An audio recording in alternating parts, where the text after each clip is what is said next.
Well, howdy, partners. Welcome to the Pine Box.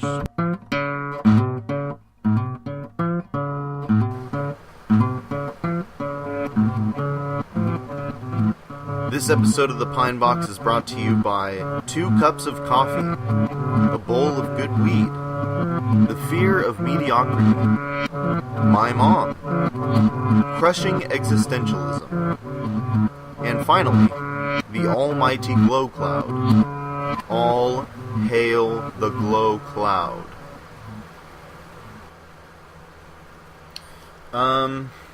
Yeah. What's up, dudes? Welcome back. It's nice to be in my baby's arms once again. And as we speak right now, I am, my voice is traveling through space and time to reach your ears, your primate ears.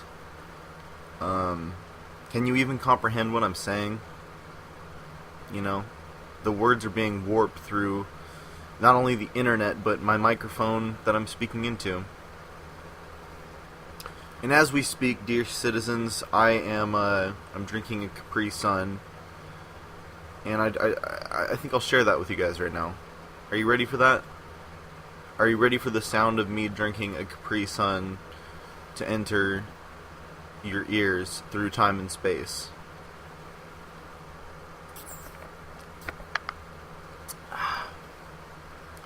Delicious. Thank you for joining us, those of you who are. We've got a special podcast for you today. It will be shrouded in mystery. It's going to be some crazy stuff, dude. We had a lot of weird shit to talk about. Somebody after Master Mode gave me a joint and said, smoke this before the next episode of the podcast. So that's what I did. So you're welcome. You know who you are. I'm not going to say their name on the podcast because I'm not a bitch. I don't snitch people. But yeah. Master Mode. Let's talk about that for a minute, guys. That was fucking awesome. I had so much fun doing that. And I'm really appreciative to everybody who could make that possible. In whatever ways that you helped. A lot of people volunteered. I tried to pay the people that I could. But, it was just an awesome time. We had a really great time. Thanks again to the Slaughterhouse for letting us put that on there. And thanks to everybody who came out, The show wouldn't have been a show at all if you guys hadn't showed up. So, thank you so much. It was a great experience, a really great experience. We might be throwing in another one in the near future. But we'll see. We shall see. Last episode was before Master Mode. It was literally hours before Master Mode. We had Andrew on the podcast, Andrew from Kill a Whale, and that was really cool. He's also from a podcast called Late to the Party that's on SoundCloud. You should definitely check it out. He talks about lots of cool shit, talks a lot about music mostly. But it was really cool having him on. It was cool doing a guest.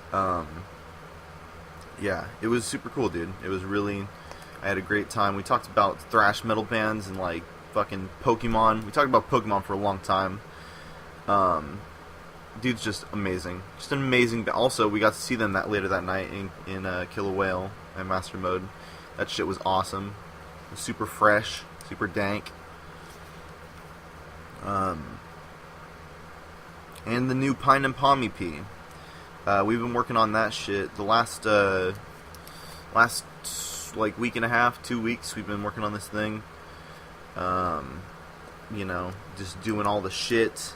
We're in the post-production part of production now. So you can expect that sometime in the near future. It's a really, it's going to be really what's the word? I think contemplative. I think that's the right word. It makes you contemplate things. But it's going to be really cool. I really think people are going to enjoy it, especially people who enjoyed The recordings we did with Pac Ave. I think people will really dig it. The official track listing is going to be as follows. People who have seen us live will recognize these song titles.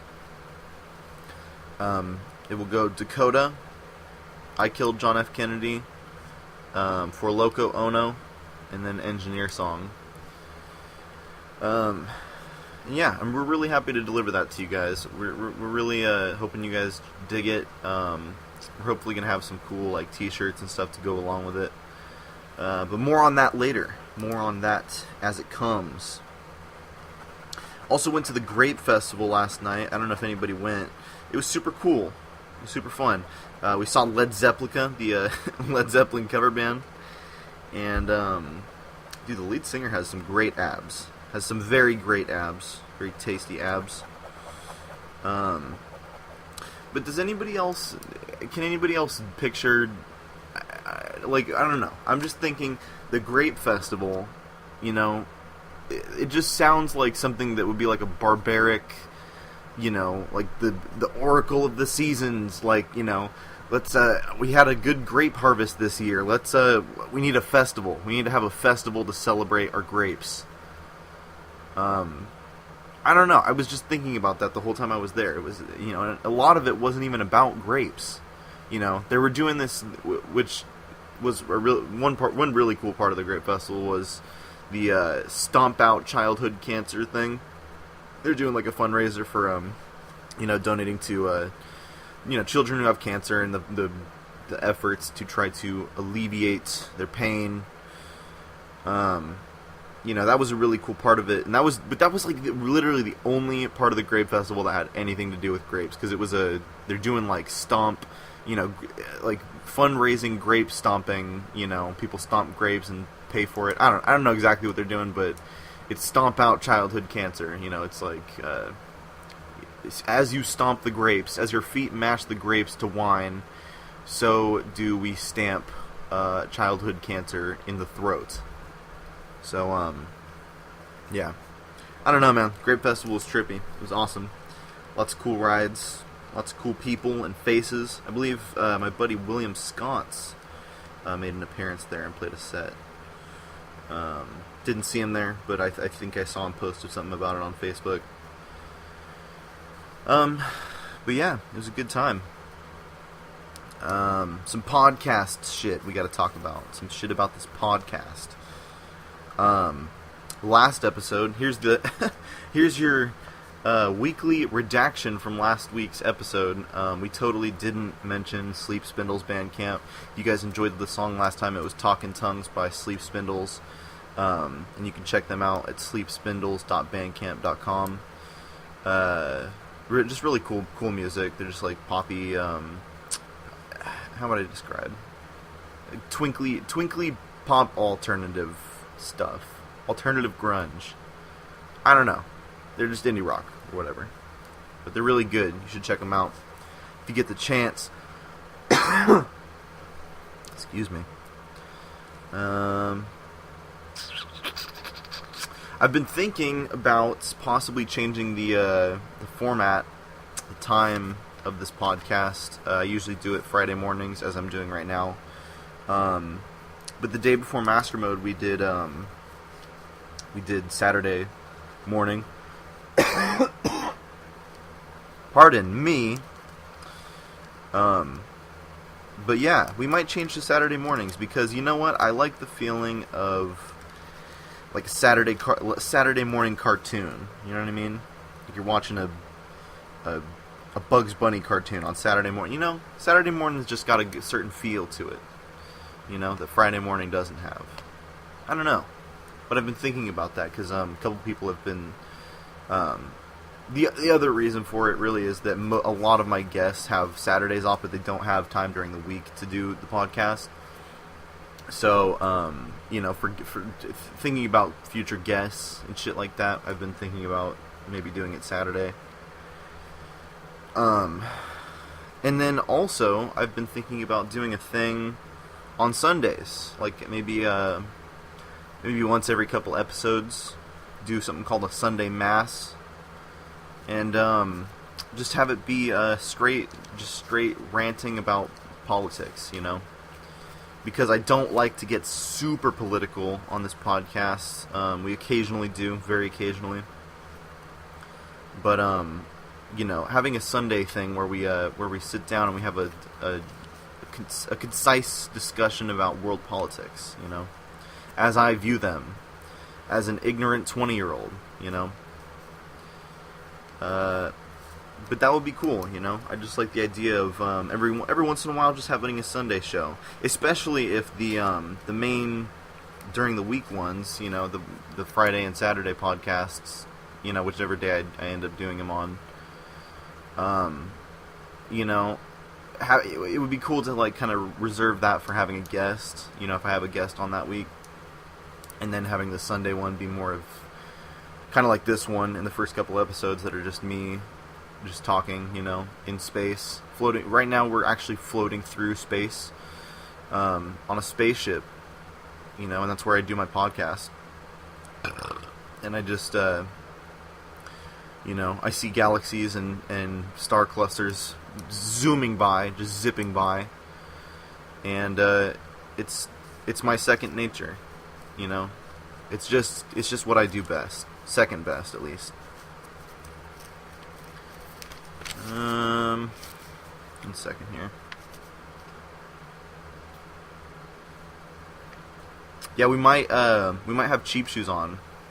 I was thinking about having him on tomorrow, but I ended up having something to do tomorrow, so couldn't get him on the show. But yeah, we might have the band on for an interview and talk about their little tour they went on for a second. They were touring with Pity Party, and they're just cool dudes. They're cool dudes. I freaking love them. I love their music, and it would just be cool to get to have a conversation with all four of them. Hear their tour stories, their war tour stories. It'd be tight. And we need to talk about something, guys. We need to talk about something really important. SoundCloud totally sucks, okay? SoundCloud totally screws over their users, the people who use their platform to distribute their music and podcasts and shit. They're fucking us over. And so, it basically goes like this. I uploaded the first 2 episodes of the podcast, and then when it came time to upload the 3rd episode, the episode with Andrew, SoundCloud basically emailed me and said, you have 2 tracks on your page already, so if you want to, it's basically like, we'll show episodes 3 and 2 on your page, but for people to see episode 1, you gotta hand over a little money. They want you to upgrade to SoundCloud Pro or whatever. I don't know exactly how it works, but they want money for what they offer, which is a platform, supposedly a free platform for people to display audio files. It's just bogus, man. It's just completely bogus. And I will be doing it. I mean, I kind of have to, for people to be able to listen to the older episodes. Got to pay that. But it's just stupid. It's just, why do I have to do that? Why do I have to... It's dumb. It's super dumb, okay? And I'm sure the people who are doing music on there, the people who still do SoundCloud music, you got, like... Who's just going to put out 2 tracks? When is there ever going to be an artist who just wants to put out 2 tracks? People are more often than not uploading their EPs and their demos, which are going to be multiple songs, and it just sucks so much. Okay, SoundCloud sucks, and I'm still going to use it because you have to. For people to listen to your shit, you kind of have to. But SoundCloud, if you're listening, suck a dick. Okay, just suck 10 dicks.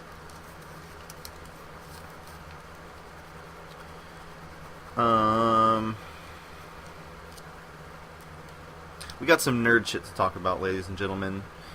I am a fucking nerd, as most of you know. I'm a huge nerd, huge geek. Nintendo actually just announced a couple new amiibos. They're announcing, or they did announce them a while ago. The 4 Divine Guardians, or they're called Divine Champions, I think.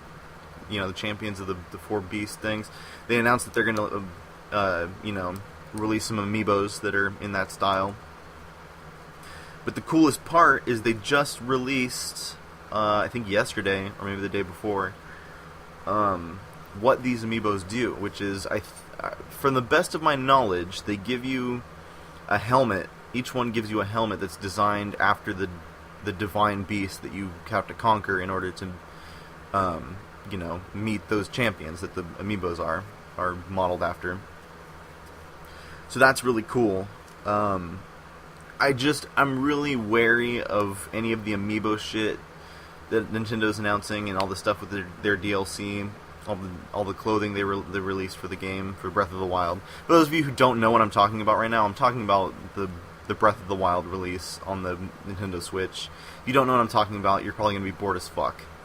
And you know what? That's completely fine, because a lot of this episode is going to be totally fucking boring. So, just sit back, just buckle up. We're going to read a couple things later. It's going to get boring, but it's just something to listen to. It's just something for you to please your ear holes with, I just want to finger your ears a little bit. Just a little bit. But yeah, this amiibo shit, I'm really wary of. They've released a lot of clothing, in the game. It kind of just doesn't do a lot. It just doesn't have a lot of functionality, and these helmets better not just give you another Guardian Resist boost. Because if that's the way it is, I'm going to go berserk. I'm going to throw a Molotov cocktail into the offices of Nintendo and burn it to the ground. I want more functionality from my amiibos. God damn it. It's ridiculous. But the main reason I'm excited about it is they just look cool. And I really like the idea of having a Revali amiibo and a, Urbosa amiibo. They're just cool. You get these really cool looking helmets. I just hope that they have something cool besides just, another outfit you can get. It'd just be kind of dumb if that's the way it was. I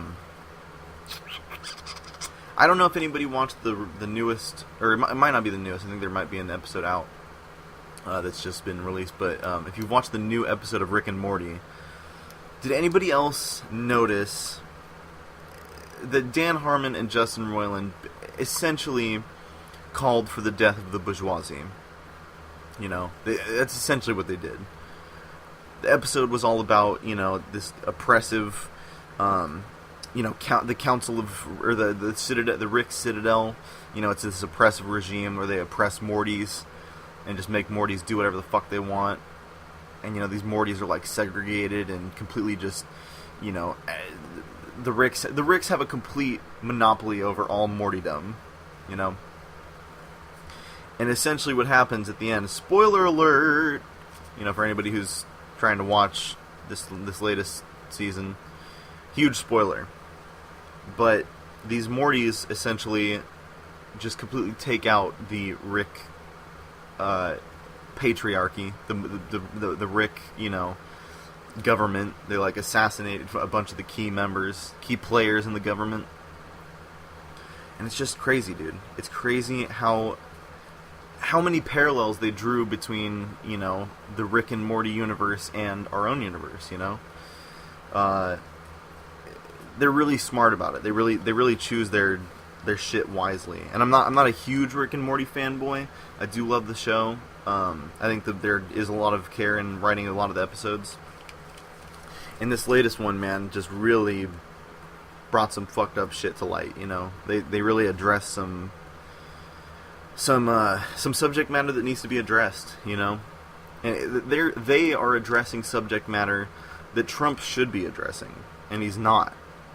Issues like white supremacy and police shootings and shit like that. Trump is largely, well, we're actually going to read an article today that he did a press release that's, or we'll get to that later, but yeah, he has addressed it a tiny bit, but not in the, I think Rick and Morty just embraces those subjects and those ideas, and Trump has largely been trying to avoid them. But yeah, we'll talk about that later. We'll talk about that shit all later. And right now, I am currently watching. I told you this was going to be nerd shit. This is going to be some nerdy shit.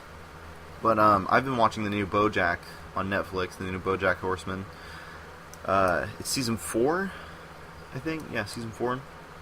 They're still going strong, man. The writing really is pretty impeccable this season. Last season kind of, I don't know why, but last season just didn't have the same magic as seasons 1 and 2. And season 4 really, season 4 really is kicking things off. It kind of had a dull start, and I should mention I haven't seen the full 4th season yet. I'm only on like episode 4 or 5, but it's really good, man. The writing on this shit is phenomenal. And the whole mystery, I guess, so I've heard the marketing campaign was more or less the where's BoJack, the mystery of where's BoJack, for this season, that was like the big thing. And he was only, again, spoiler alert, I'm sorry for anybody who's trying to watch these shows, but I want to talk about them, okay? And this is my podcast. You can't tell me what to do, okay? I have complete rule here. But yes, we find out some very interesting things about BoJack's past. He does have a daughter. Spoiler alert, he does have a daughter. And, shit's just crazy. It brings up a lot of his anxieties. The episode Stupid Piece of Shit is one of the best written episodes I have seen of BoJack Horseman since probably like season 2. It was a very, very good episode. So I applaud the writers of that show. It's a very, very well written show, and it brings forward, much like Rick and Morty. The show brings forward a lot of issues that society at whole kind of push aside. They kind of ignore it to a certain point.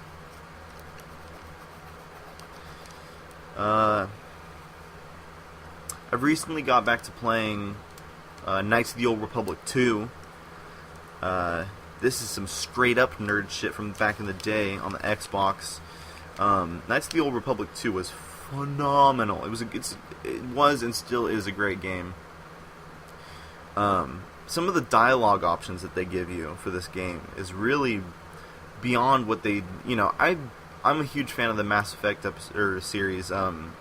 The last episode, episode 3 with Andrew, we talked a little bit about the Mass Effect universe.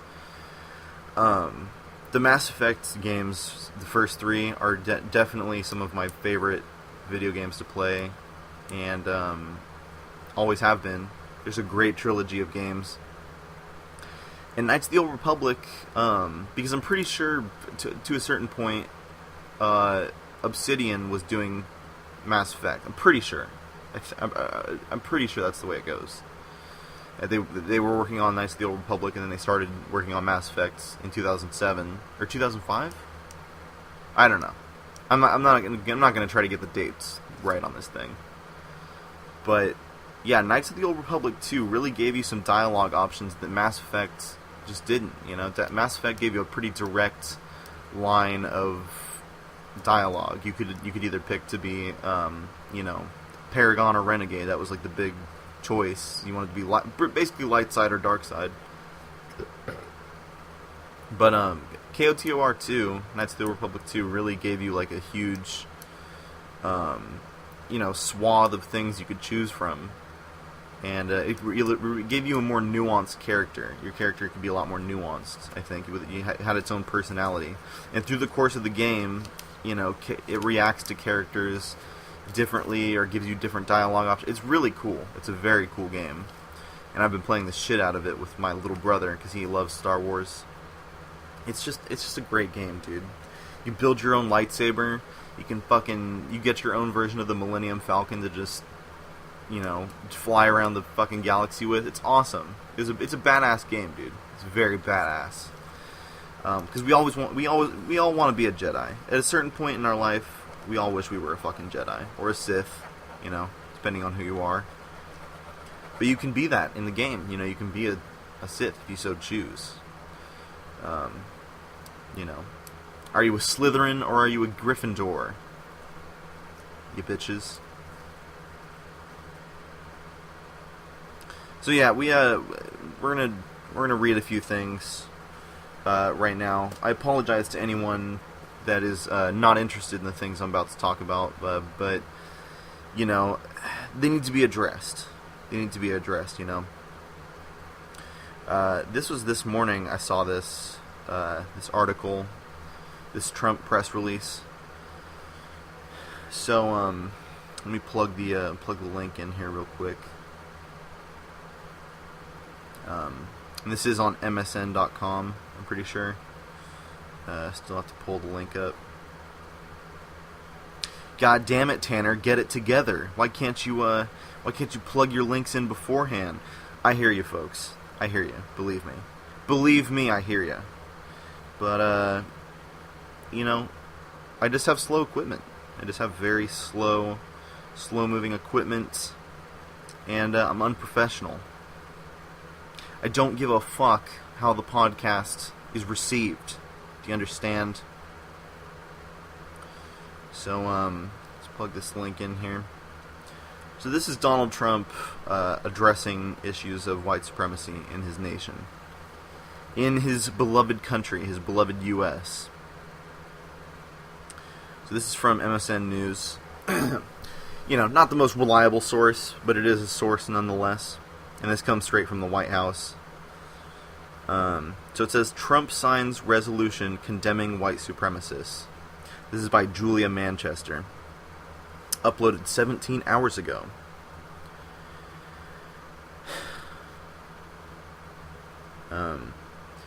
President Trump has signed a resolution... Oh shit, why did it do that? President Trump has signed a resolution condemning white supremacists following violence at a rally in Charlottesville, Virginia. Last month, the White House announced late Thursday. As Americans, we condemn the recent violence in Charlottesville and oppose hatred, bigotry, and racism in all forms, Trump said in a statement released by the White House. No matter the color of our skin or our ethnic heritage, we all live under the same laws, we all salute the same great flag, and we are all made by the same almighty God. He continued.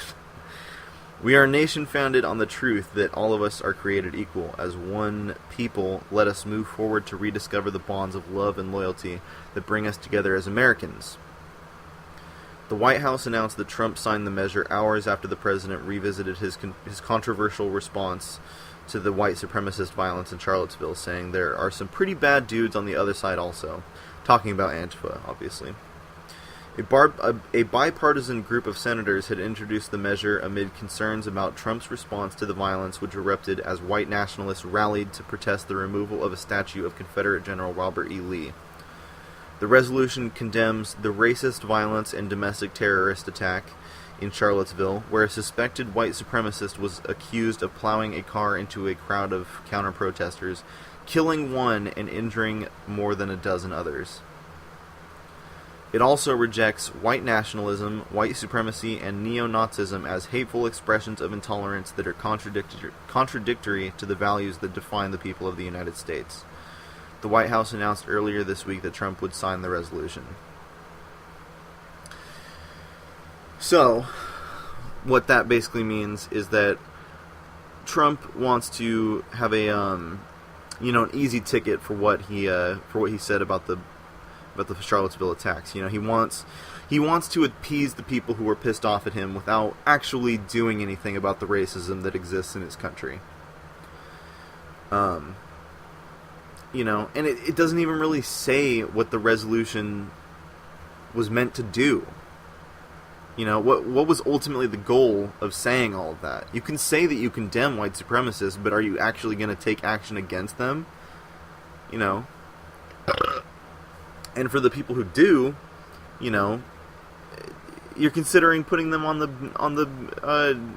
domestic terrorist list or whatever the fucking FBI has that, the list of dangerous street gangs or whatever, and they're planning on, or there's rumors of them planning on putting Antifa on that list, anti-fascists. And so that's pretty counterintuitive to what you're trying to say here in this press release, President Trump. It's very counterintuitive. It's very strange, especially when your entire your entire platform when you were running was predicated on this idea of building a wall against the very people that you're now, trying to protect, I guess, by saying, oh, we condemn white supremacists and neo-Nazis, but that's what you're building, a nation of white supremacists, by trying to block out, not only people who are trying to immigrate here, but also people who are refugees, who are literally fleeing their countries being bombed to bits. You're trying to make it harder for foreigners to get into this country, and not only that, but you're pardoning people by, like, Joe Arpaio, this fucking dude from Arizona. He's like a sheriff, and he runs a bunch of jails. Maybe it was just one jail, but he displays this pattern of favoring his white, rich, usually, this white oligarchy he's building, while pardoning people who are performing actual racism.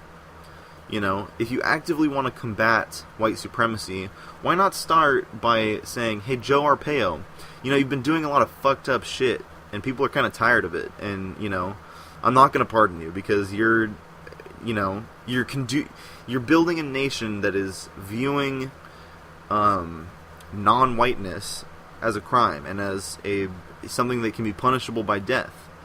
If you're black, you're more likely to be killed by police than white people. So essentially, they're just people like Joe Arpaio and Donald Trump are not interested in helping people of color. They're not interested in that at all. Because to dismantle the system of white supremacy would be dismantling what gives them their money and their success, quote unquote. I say success with heavy air quotes. Dismantling white supremacy would be dismantling the system that gave them their rise to power. And so this resolution that he's signing or whatever, it just seems meaningless to me. It seems like it's all air and no actual, there's not going to be nothing's going to be changed because he announced this at all. The White House has completely stopped listening to the American people, and that's pretty obvious. It's pretty obvious. But enough about that. We don't need to waste any more breath on that. It's just something that when I saw that this morning, I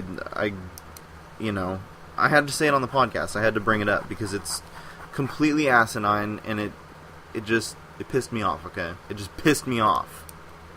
And I needed to talk about it to someone who's, not bored as piss, with my stupid pseudo-intellectual fucking political analyses, So there you go. This Capri Sun is delicious. Now, we're going to talk about something called Göbekli Tepe. And what Göbekli Tepe is this was actually going to be part of another installment of things that I find trippy.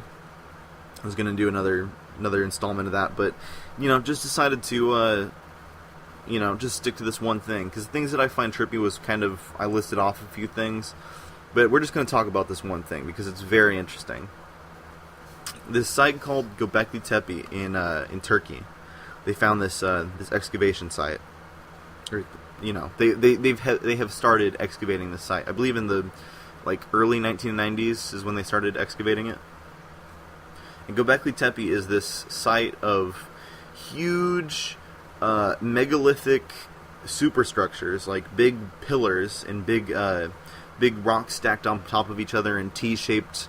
They look like shrines. They kind of look like shrines because they have a bunch of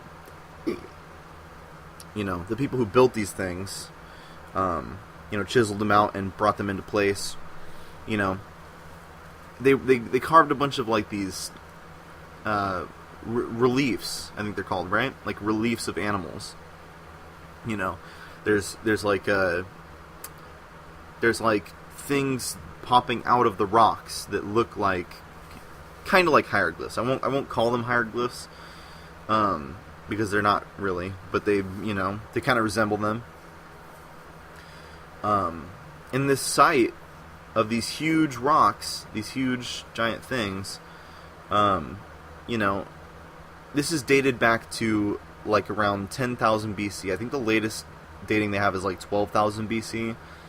A lot of people kind of have disputed when this is actually supposed to have been built, but back then, for people who don't have a good grasp of sense of time, which I don't, 12,000 years ago to me doesn't even sound like anything. It feels like I can't even comprehend how fucking long ago that was. But the point is, back then, people were still hunter-gatherers, basically. People were still fucking basically working with stone tools and shit, They were very primitive beings. So it makes no sense that this site, it could even be built. And the thing is that these superstructures were actually buried. They were intentionally buried. You can date that the dirt that had filled in this area was it was taken from areas around it and purposefully put into, they filled in this whole area as to intentionally cover up Göbekli Tepe. And who the fuck knows why? Nobody knows who built this shit. Nobody knows why they built it, what purpose it served. Nothing. And we're actually going to read something really quick here. This is from the Wikipedia page on Göbekli Tepe. Again, Wikipedia, not the most trustworthy site or source, but I don't give a shit because that's where I go for most of my information, okay?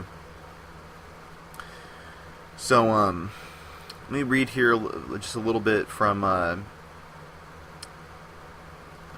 here it is. It says, Göbekli Tepe is regarded by some as an archaeological discovery of the greatest importance since it could profoundly change the understanding of a crucial stage in the development of human history. Ian Hodder of Stanford University said, Göbekli Tepe changes everything. If indeed the site was built by hunter-gatherers, as some researchers believe, then it would mean that the ability to erect monumental complexes was within the capabilities of these sorts of groups, which would overturn previous assumptions. Some researchers believe that the construction of Göbekli Tepe may have contributed to the later development of urban civilization. As excavator Klaus Schmidt put it, first came the temple, then the city. And this guy, Klaus Schmidt, I believe is the guy who is like the main excavator of the site of Göbekli Tepe. This was found by some farmer in the middle of Turkey. Just some fucking farmer. He overturned some dirt and found this shit, or he came upon it and called in an excavation team. And I'm pretty sure this guy Klaus Schmidt is the main dude who's working on it still. So this is very recent that they found this shit. It was like the early 90s. Let's continue on here. Not only its large dimensions, but the side-by-side existence of multiple pillar shrines make the location unique. There are no comparable monumental complexes from its time. However, surface surveys have shown several hills in the greater area to also have T-shaped stone pillars. And they list off a couple of places here. There's a couple of locations called Hamzan Tepe, Karahan Tepe, Sefer Tepe, and Tosli Tepe. But there has so far not been much excavation done on these sites. These constructions seem to be smaller than Göbekli Tepe, and their placement evenly between contemporary settlements indicate that they were local, social, or ritual gathering places, with Göbekli Tepe maybe as a regional center. So far, none of the smaller sites are as old as the lowest level 3 of Göbekli Tepe, but contemporary with its younger level 2, mostly rectangular rooms instead of circular. This could indicate that this type of architecture and associated activities originated at Göbekli Tepe and then spread to other sites.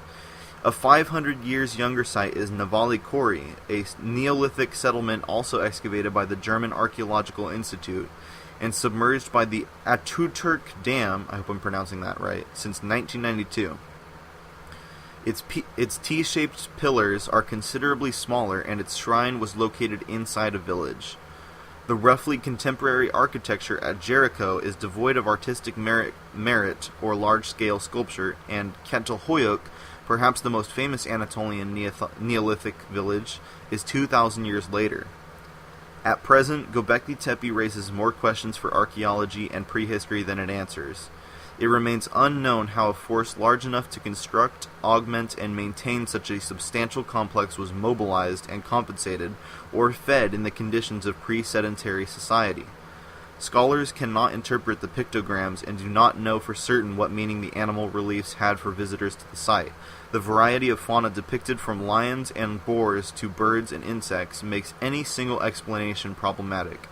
As there is little or no evidence of habitation and the animals pictured are mainly predators, the stones may have been intended to stave off evils through some form of magic representation.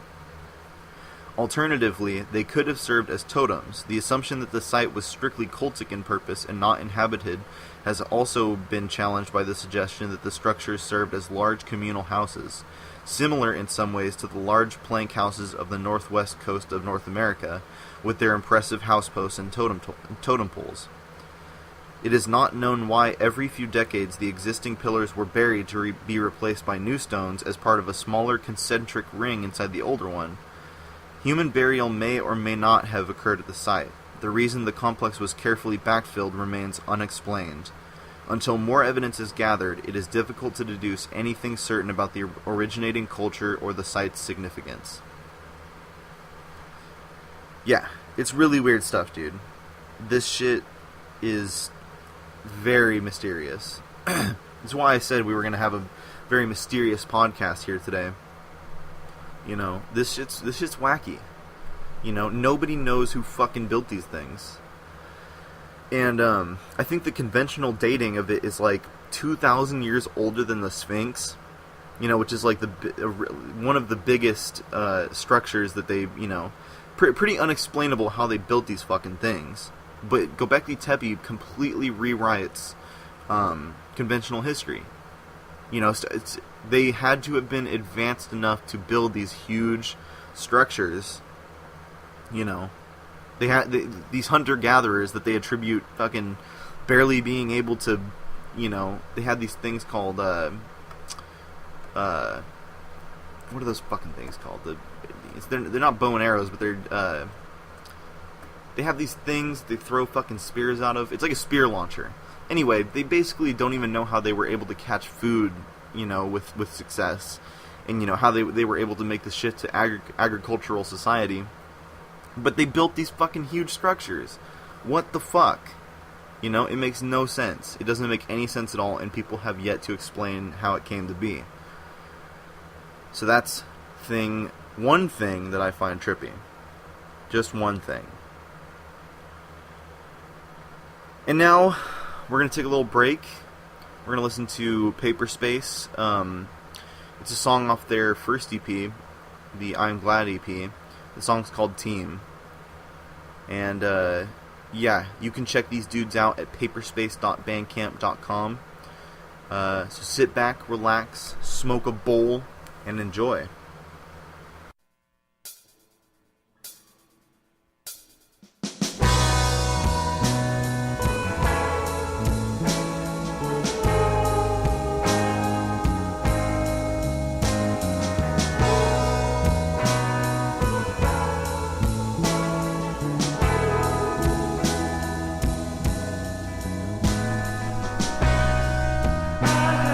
Lost my novelty.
outside, but we still play this game.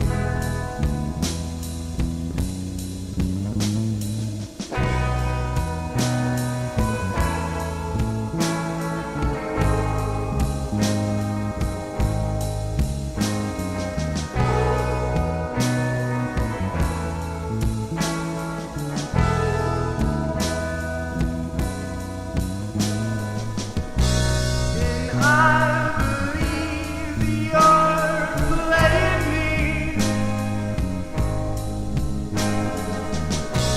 for what I really am.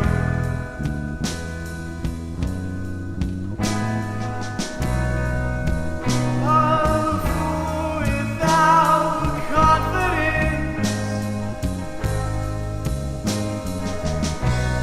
a fool who can't stand.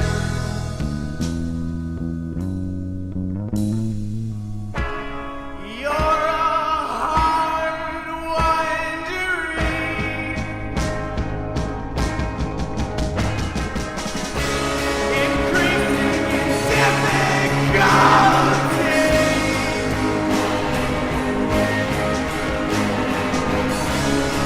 If there's one thing I love, it's the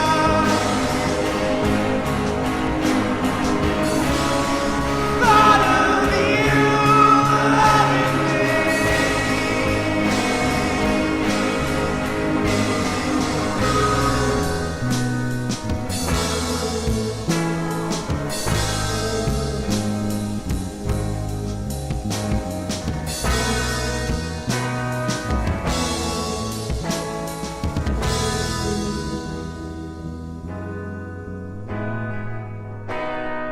I'm sick of the monotony.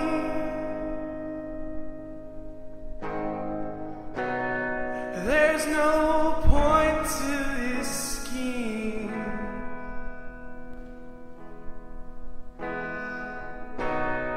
How can you refuse to be around me?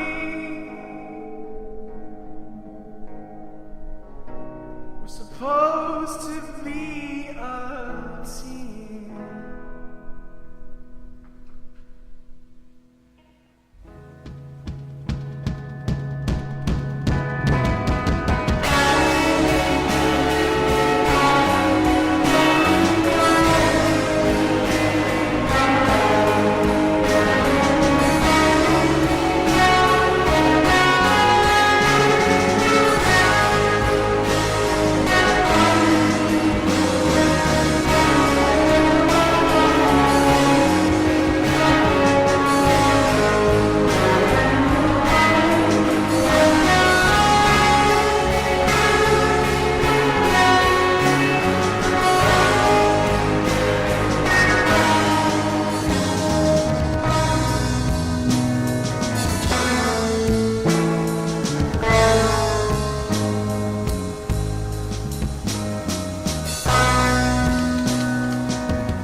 Tis I.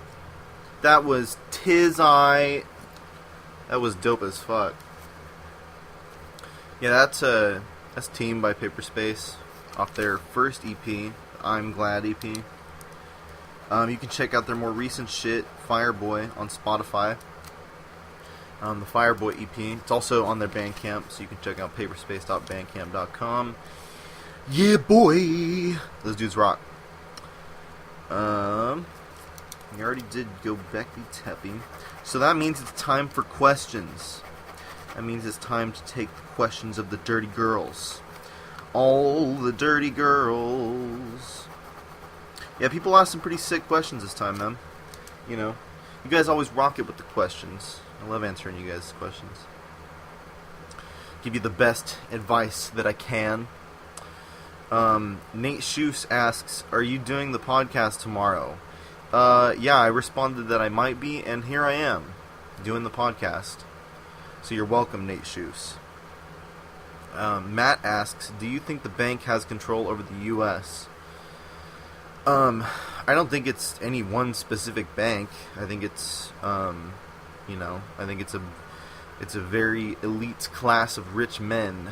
And, there's probably some people who, people who own banks make lots of fucking money. So yeah, anything privatized, I think, is really the people who make billions of dollars off of privatized interests. Those are the people who control the U.S., not the American public. If you're voting, you're a fool. Just my opinion. I don't want to offend anyone. Just don't vote. Just don't vote. Anybody who still thinks that they have a say in how this country is run, you're just wrong. Okay, I'm sorry. Sorry to be the one who has to break that to you. I don't want to condescend anyone. I don't want to dissuade anyone from believing whatever the fuck they want to believe, unless it's Nazism. If you're a Nazi, you got to stop what you think. Okay. But anybody who's got just a political opinion, just have it. Okay. I'm not here to tell anyone how to think. But if you can't see that rich fucking people own this country and that they will persuade politicians to do whatever they want them to do, you're just fooling yourself. I'm sorry. Garrett Compton Daniels asks, when is the best time to eat bread? The best time to eat bread is at the bread fundraiser. I think placeholders having that on the 23rd. That is the best time to eat bread. Eat some fucking bread. Unless you're on a whatchamacallit diet, a starch diet, or a carb diet or whatever, and you don't want to eat any bread. I dig it. I feel you. I feel your pain. Ricardo Perez asks, who's your favorite and least favorite political figures and why? Dead or alive? That's a lot of people, man. That is a lot of people. I hate Reagan. I mean, Reagan and Nixon are both, I think, embodiments of pure white evil that exists in this country for various reasons. They both suck. Sucked, I should say. They both sucked. Favorite political figures? I don't know, man. I don't have a lot. I don't have a lot of favorite. I think anybody involved with the game of politics is usually a snake. But, I don't know. There's some cool people. There's some cool, yeah,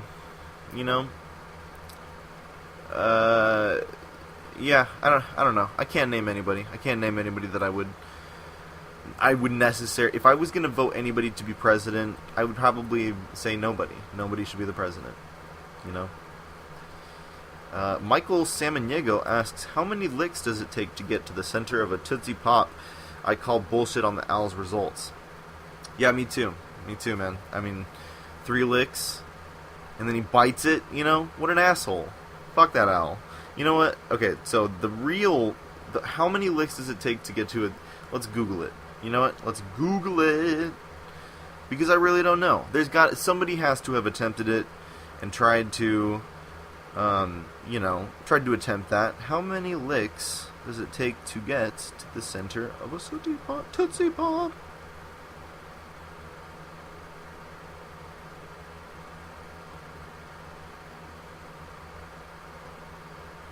Wow, this is slow.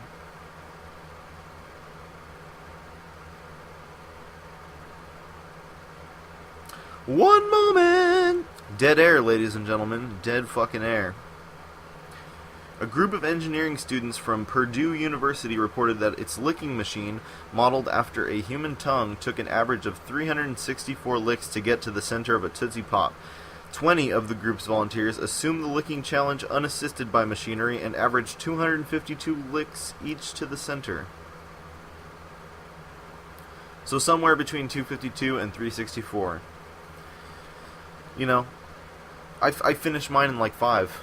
I'm, by the 5th lick, I'm already biting into it. So, there you go on that. Nelson Delcid asks, what's your go-to when dealing with stress? Obviously pot. I like pot a lot. But there's breathing techniques you can do. I like there's a breathing technique you can do where you You take in as much air as your lungs can hold. So you take in a really big breath, you take all of your air into, all the air you can into your lungs, you hold it, and then you let it out to 70%. You let your air, the air in your lungs is at 70%, and then you take up again to 100%, and then back down to 70. And just do that a bunch, It stretches out your lungs and it makes you feel really good. I usually do that. I could also, when shit starts to suck, and I'm feeling very, very low, I'll look up into the sky, just trip on the fact that you are so small on this planet for a second, and all of your stress just kind of melts away. It's just like, you look up into the sky and all the possibilities come rushing back. All the things that could be possibly going on in this universe, and our human shit just doesn't seem so bad, I apologize, my fucking nose is really stuffed. I might have caught a cold in the past couple days. I'm not sure.